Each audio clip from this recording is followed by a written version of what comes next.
Okay, cool. So, Shelley, could you tell us a little bit about yourself? My name is Shelley Paterson.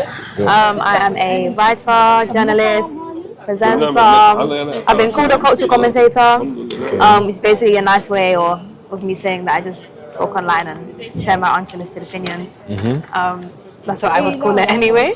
But sometimes they're appreciated, sometimes they're not, but that's the job. I mainly write about black culture, black society, black people. I'm the creator of my blog, Black People's Business, on Substack as well. Shout out Black People's Business. Shout out. Where I write all about, like I said, black people. I mean, the name is pretty self-explanatory. It's literally called Black People's Business. So I write about black culture, black society, anything, media, music, all of that jazz. And I combine a little bit of sociological analysis. So I like to call it think pieces with a little bit of academic thought, but essentially just me complaining. I see. Well, fair enough. I've actually read a lot of your work. Thank you. Do you like it? I do. I do. Like, obviously, the first time we met was last March, obviously in the shoot that brought about the piece that we're showcasing today. And I remember, like, in that period, I just finished uni. No, I was about to finish uni, and I think you had already graduated. And you told me you was full time as a writer. Obviously, at this point, like, I started my photography journey, and like, I don't know if I was already gonna go full time anyway with photography, but it definitely put the idea in my mind that, like, yo, okay, cool, like, let me pursue this creative thing full time. Why not? We're very young. And we're good at what we do, right? We've got so much time. So thank you for that. I love people who are like go-getters, like, you know, no fear. I'm gonna do what I enjoy, because it's like you can't wake up every day doing something you don't enjoy. It's never gonna be easy, but like at least it's hard. It's hard work. Try or never know, right? Exactly, and it's hard work that's enjoyable. 100%. And one of my favorite pieces is, I forgot the title now, but it's about Love Jones. We don't talk about black rom-coms enough. I did that for Culture Crypt. That's one of my favorite pieces as well. I bring up that piece just because I love film.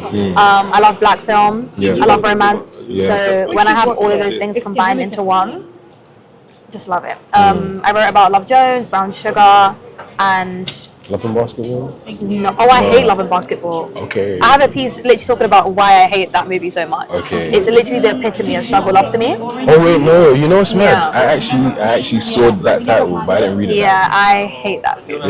Yeah. I hate that movie. Sorry. Iconic, just for like what it's like, I guess, like what it represents for the culture, but the actual, I feel like if you actually watch it and you really take in the themes, it's not good. It's not inspirational. Yeah. I think there was one title, I'm not a ride or die, I will leave you. Oh yeah, no, I'm not a ride or die, I will leave you. That's my most popular piece. Currently on Substack has, I think, over 5,000 likes, which in Substack is like 1 million. It's 1 million. Substack celebrity. Yeah, no, that's literally what it felt like. Can you lend me a tenner? Can I lend you a tenner? Yeah. Maybe one day. One day. Substack don't pay. Well, you can create paid subscriptions, which I'm kind of like thinking about. I have one paid subscriber, so shout out my paid subscriber. But I'm kind of battling because I feel like it kind of takes away from like the community element of it and what I'm like trying to build with it. So if I did do that, it would be something like, I guess, extra on the side. Fair enough. From that. On the topic of writing, you are no doubt a gifted writer. Your work with New Wave magazine, and obviously your blog, Black People's Business, is more than enough evidence of that. I want you to tell us a little bit about your journey as a writer so far, some obstacles you've had to overcome, and any milestones that a young Shelley would be incredibly proud of. My journey so far. I guess it started in secondary school when I started studying sociology. I did that for GCSE, A-level, then I went to King's and I studied it for my degree. Through my degree, I started writing a lot, journaling, writing like blogs on the side for like projects and things like that. We'd have to write blogs and articles, essay-based questions and exams and topics were always my thing. Any sort of subject that was essay-based, everyone's like, Shelley, why are you doing that for so much writing? But for me, I enjoyed it, so it made a lot of sense for me. So I think that was kind of like my avenue into writing. And then my journey into, I guess, like journalism itself. I actually applied to study journalism for uni. Okay. I did like a joint personal statement to study social sciences and journalism, but I ended up going with social sciences, which I don't regret, because it kind of gave me the foundation that I have now that's allowed me to write what I do write about. So after I graduated, no grad job in sight, boy. I was looking for that grad job and it was not coming. I joined a mentor program. I got a mentor called Dominic. My friend had encouraged me to start a blog. So I just started a blog. At first I was posting for myself. From August 2024, I started posting for myself. Nobody knew I had a blog. I was just posting. I had zero subscribers, zero engagement. I was just posting just to kind of get comfortable, as my mentor was kind of pushing me. Just post, get comfortable. You don't have to post it publicly to people. Just start to post and get comfortable with doing it. I did that.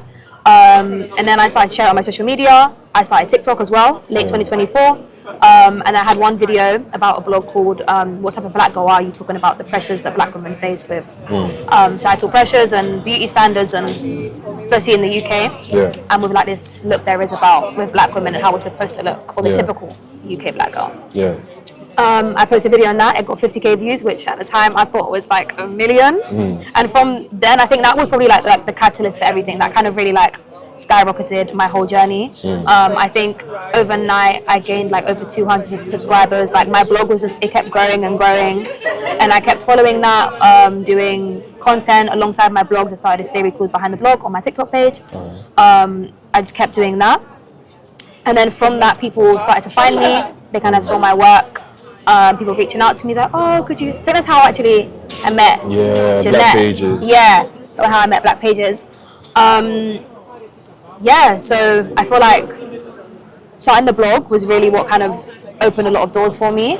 And then content as well, because TikTok, I'm not even a social media person, but you wouldn't think that from how much I actually post online now. So that definitely was like the catalyst for everything for me. And then obstacles, I mean, it is hard. You know, freelancing is hard in general. It is very hard. I'm still waiting on the invoice now. That's so. And it is. How overdue is that? It's very overdue. It's been well past them 30 days. Net 75. And it's disappointing as well, because it's from someone that like, it's a company that I really love. So it's hard. There has been a lot of obstacles as well, definitely.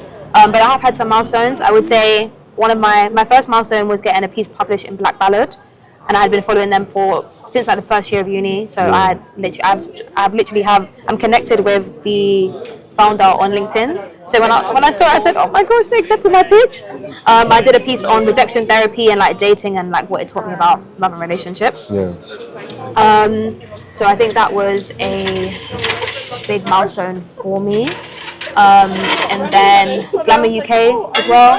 I had my work in Glamour. Everybody was excited about that one. That was like so amazing. Wow. That for sure. And then any other milestones? I think the start of my relationship working with New Wave magazine as well. Definitely, because that's what kind of opened my eyes up into like interviewing in journalism as well.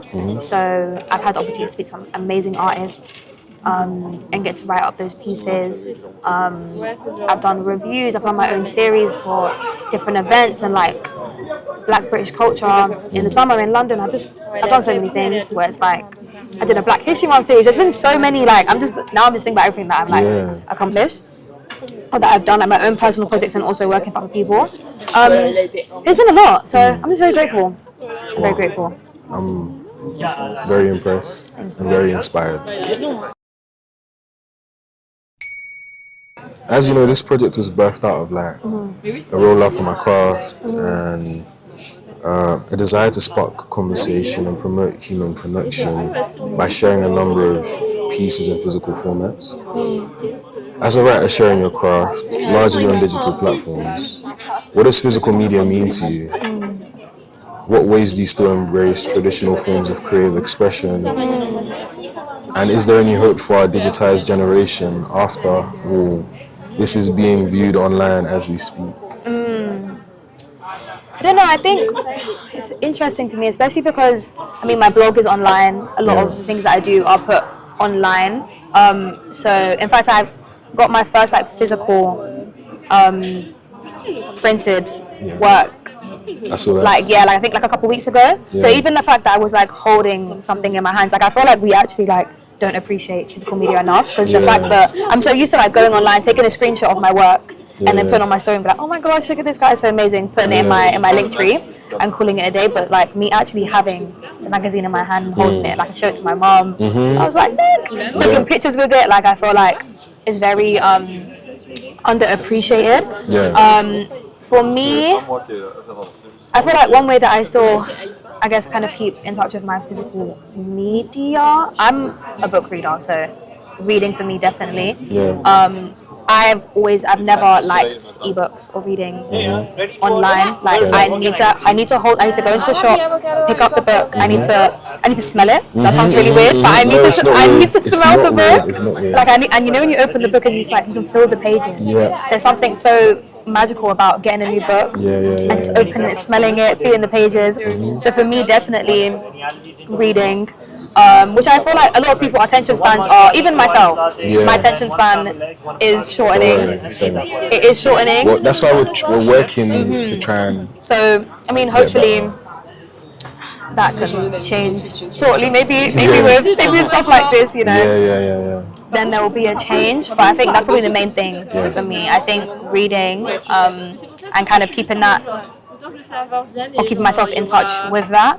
Even like a lot of my work involves a lot of research. So if I can actually get the physical books for the research that I'm actually doing, I will go and do that. Like a lot of black sociological thinkers, like one of my favorites being Bell Hooks. I own like a lot of her writing in her books. So if I can, of course, a lot of things are online, like journal articles and so many things. But if I can actually buy the physical book for that, I will, because I think it's important. And I think we're lacking that. That's something that I'm trying to do more this year as well, because I can feel myself losing myself from kind of connecting or keeping with that kind of physical media and just fully going digital. But unfortunately, that's just how it is. That's how things are going now, really and truly. I really think it's about balance, right? It's like, in order to like promote ourselves as like writers, photographers, filmmakers, whatever it is, you'd be silly not to use social media. You'd be silly not to use digital platforms.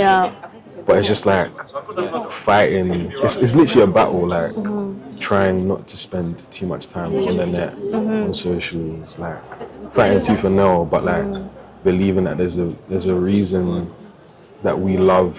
Like you said, smelling the book. Like I literally do that, bro. Trust me. Like, it's not weird. It's not weird. It's not weird. Yeah, you're right. And even the whole premise of this project is the final exhibition that we're gonna have, where we showcase these pieces. Because like pretty much the whole time I've been doing photography, like my work has only been showcased online. Right? I started printing stuff last year, and it's like you said, like holding it in your hands is a completely different feeling.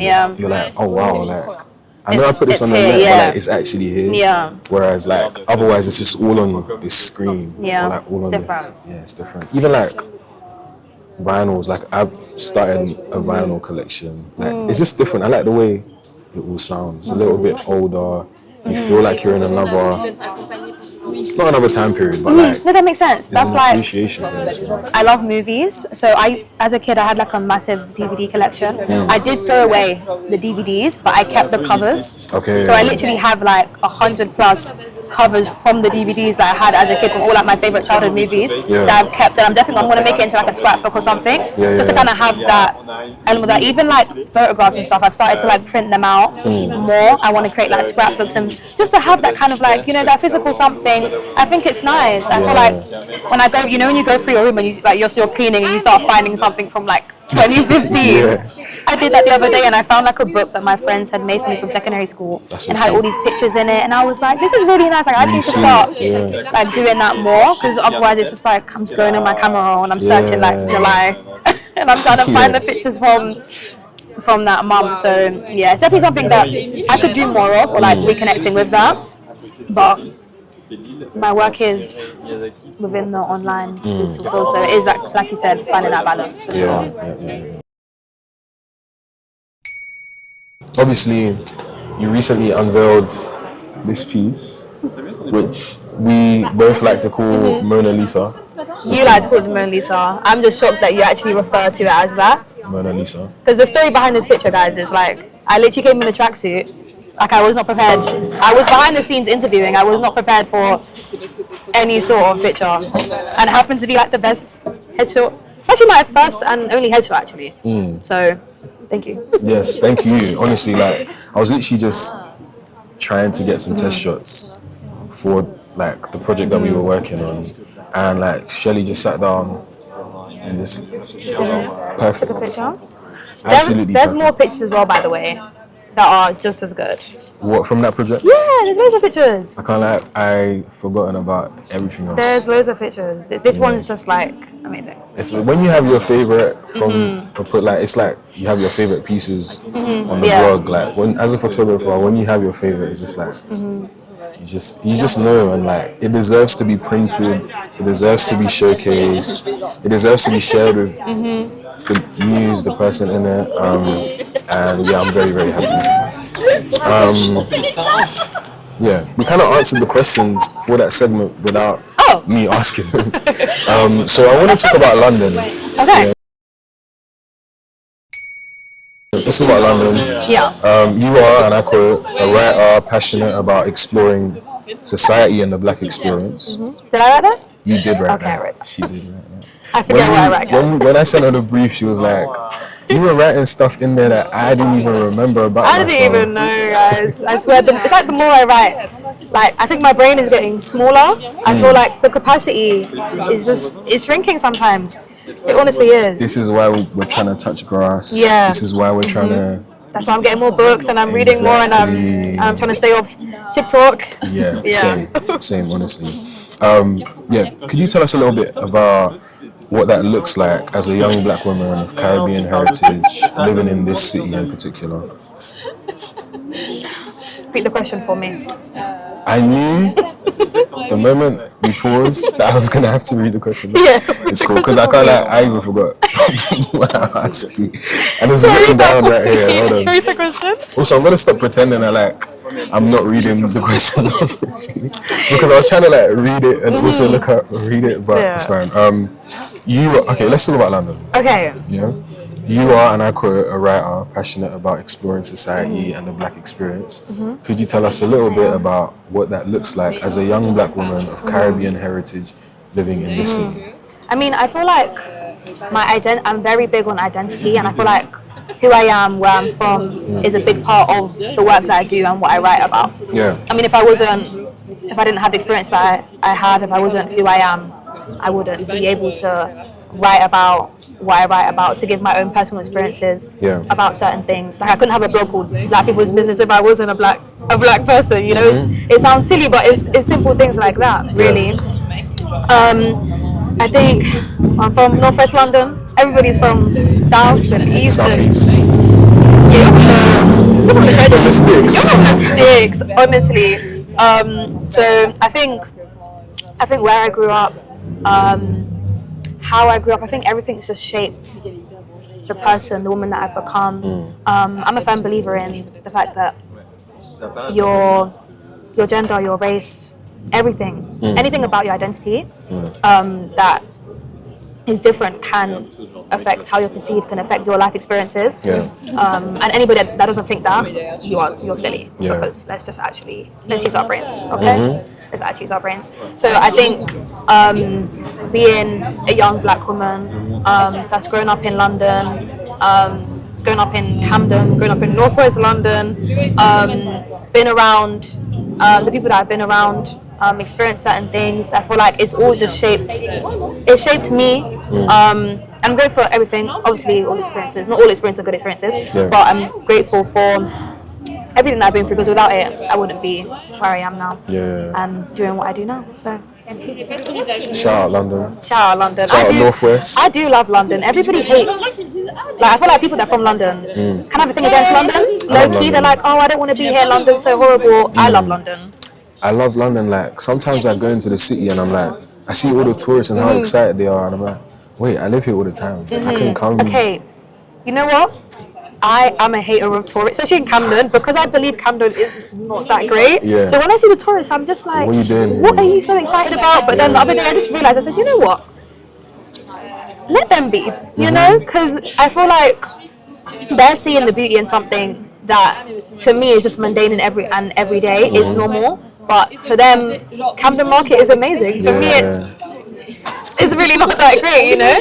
But just because, you know, one man's trash, another man's trash, right? So, literally that.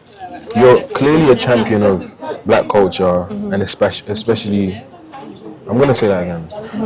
You're clearly a champion of black culture, and especially... A bit of a hater too. And especially black youth. Could you tell us a little bit more about Bridgelink Foundation, which you co-founded?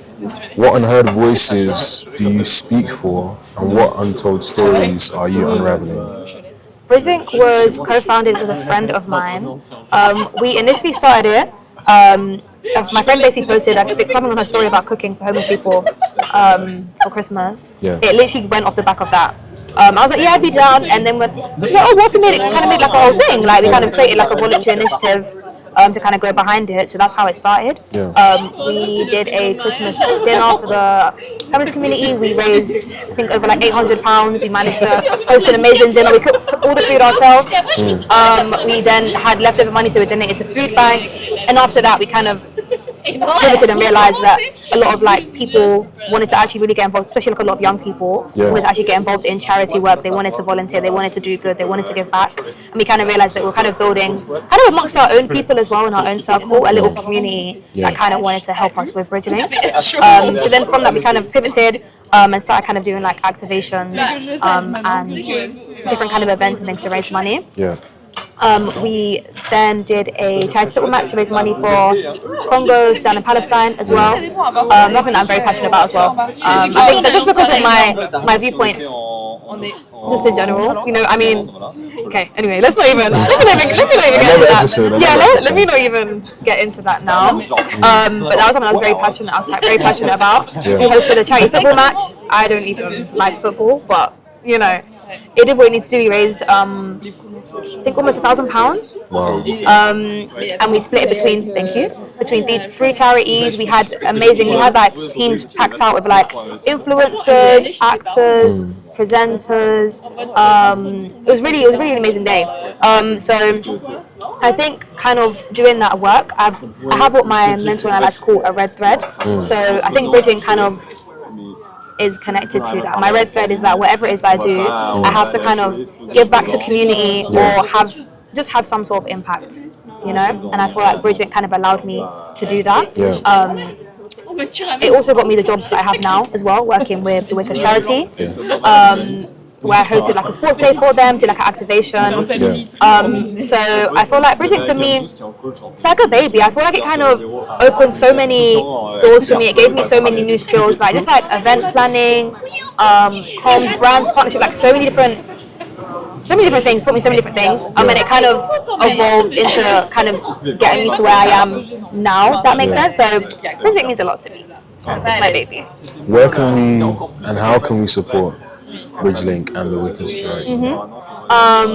Instagram, find our socials at Bridgelink Foundation, and then at the Wickers charity as well. You can follow us on Instagram. For the Wickers charity, my other job. If you go online, you can donate as well to us. Want to volunteer? Let me know. Shoot me a DM. At Shelley Paterson Yeah, on actually, Instagram. or DM the actual Instagram page as well. Yeah. And then write something. Yeah. But the Wick is amazing. I've been there for 3 months now, I think. Yeah. We work with young people to reduce knife crime and youth violence, which is very close to my heart. Yeah. Having been around it, experienced it, lost people to it. So, yeah, though I feel like I'm definitely making an impact and doing something amazing now. Yes, you are. Thank you.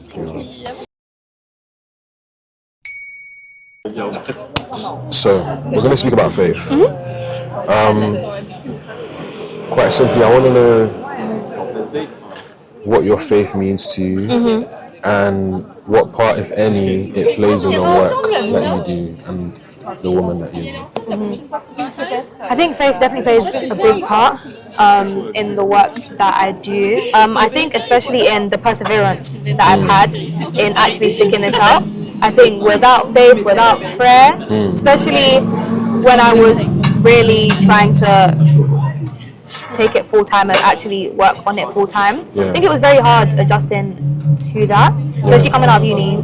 It was nothing was how I expected it to be. You know, like I literally just got my grad job 2 months ago, and I graduated in July 2024. So I was in. God put me in one long waiting season. I said, "Boy, you're taking time," but you know, God's plan, everything happens for a reason, and I wouldn't change anything, honestly. But I think it definitely played a massive part in my perseverance, determination, not giving up, especially when, boy, I was tired. I'm writing until late hours of the night. I've got deadlines on the same day. Like when everything was just piling up and getting a lot. And I feel like, especially when that's happening and like all these things are coming to me, even now, like I have this new project someone's reached out to me about, I have this interview piece that I have to write up, like all these things that are coming to me. It's like I have to be grateful, and I'm of course very grateful what's happening, but then it's like you also have the other side of it, like feeling the pressure. There's like so much going on and you're praying, you're like, please, I need a break, but then it's trying to find that balance as well. So I think it's been very important. I feel like even now as well, because obviously I'm not where I want to be. Like I feel like there's so much growth and so much room for me to grow within my field and within what I'm doing. I have very big aspirations, very big dreams. So I think just having faith in knowing that there is so much more for me to accomplish, even when things are quiet as well. You know, especially when things are quiet, like because there will be. I know that like I would say like March was very quiet for me. I probably did maybe like one piece, maybe, and that's not really usual for me. I've had months where I was writing nothing, especially when I first started. And I was trying to like build up clientele and do all that stuff. There was nothing. Like so many things, people stealing my ideas, my work. Like I've been through so many trials and tribulations, you know. And it's like you can't do anything about it. But it's having faith in the fact that what's for me, one will be for me. Amen. And just trust Him. I'll be real. I feel like faith has allowed me to trust that there is a lot that I'm destined for, and that will achieve. Heavy on the perseverance when trying to be honestly a creative entrepreneur, because it's a real slog. And it's these industries. Every day I wake up, I'm like, Lord Jesus, this has to work. Like, this has to work, and you're gonna make it work. And it's a crazy level of faith, like.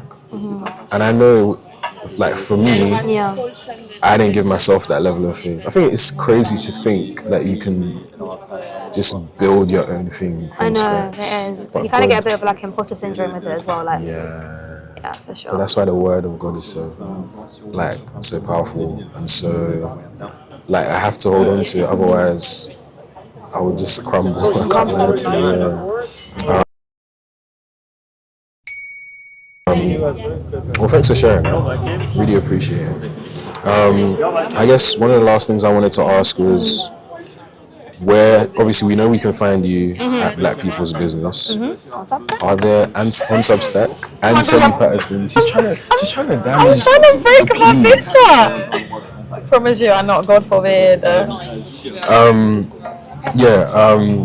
Are there any like projects you're working on? exciting upcoming that viewers can get excited about, look forward to?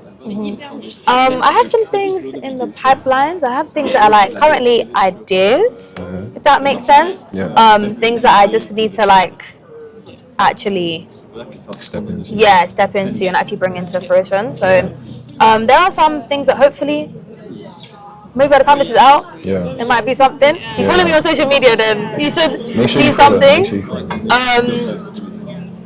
What else do I have coming? So yeah, those are like personal projects. And then probably a lot more writing. For sure, I post on my blog every Sunday. So with me, there's always something coming. There's always new writing. There's always going to be something. And a lot more. What else? Let me think. Music journalism. I feel like I've really been kind of. I feel like that's unexpectedly became an avenue for me. Yeah. So I feel like there's a lot of like growth and space there. So potentially that. But all my projects are kind of like they're there, but they're not there yet. So there's nothing for me to actually say. And I'm a firm believer in, sometimes you keep your mouth shut. 100%. You know, so I don't want to say it now and then like this comes out and then 100%.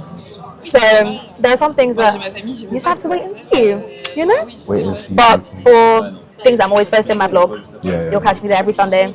Not different times, because sometimes I'm random. I can't lie, picking a set time, that sounds so difficult. So even today's Saturday and I don't have a blog yet.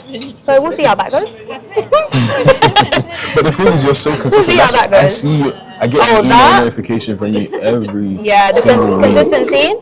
That's one thing that I will give myself props for sure, because that has been hard. Number one, like writing, especially when I don't want to write. Yeah. Boy, is it hard. It can feel so forced as well. I'm like, this is horrible.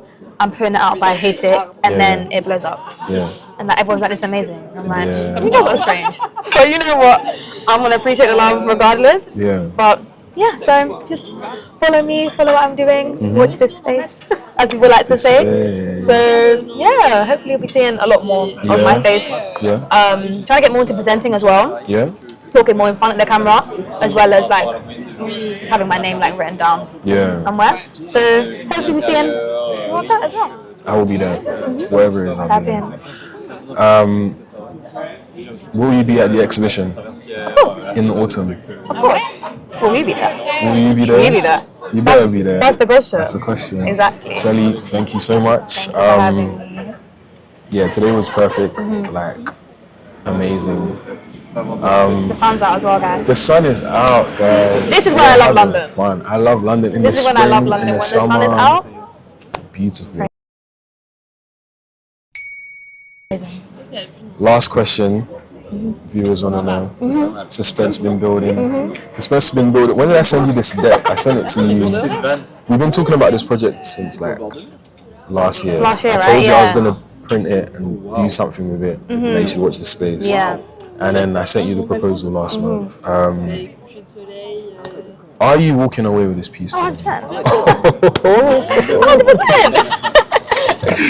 Come on. I have to have this. That was so black of us, you know? It's like a natural. You know, I'm so sorry. It's a natural thing. No, but I'm very, what do you call it? I'm cool. You're cool. I'm cool. Especially like I've literally always worked with like majority men as well. So I feel like I'm very natural around them. 100%. How could I not? Maybe hold it up so they can actually see. How could I not? Look at that. Come on now. Look at my face. I'm so happy. I'm so happy. Thank you so much. Thank you for having me. Thank you. Thank you. Look at this picture. It's so cool. I'm actually going to put this on my wall, I feel like.